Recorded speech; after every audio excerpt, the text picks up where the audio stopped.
হুন্না লিবাসুল লাকুম ওয়া আনতুম লিবাসুল লাহুন্না।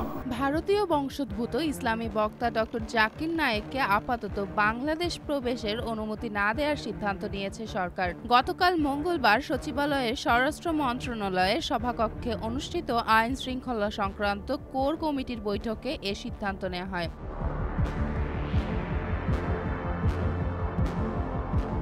স্বরাষ্ট্র মন্ত্রণালয় সূত্রে জানা গেছে, একটি প্রতিষ্ঠান জাকির নায়েককে আগামী 28 ও 29 নভেম্বর ঢাকায় ধর্মীয় অনুষ্ঠানে আমন্ত্রণ জানিয়েছিল। তার ঢাকার বাইরে যাওয়ারও পরিকল্পনা ছিল, তবে সভায় জানানো হয় তার আগমন ঘিরে বিপুল জনসমাগম হতে পারে, যা নির্বাচনের আগে নিয়ন্ত্রণে রাখা কঠিন হবে।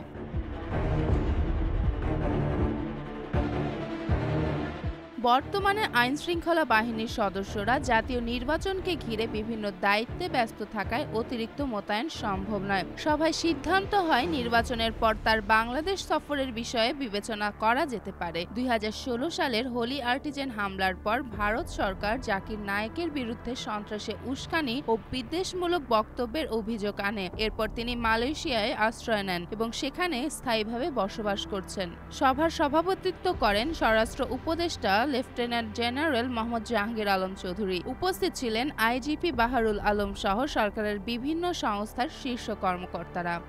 চেমন ফারিয়া, জনকণ্ঠ।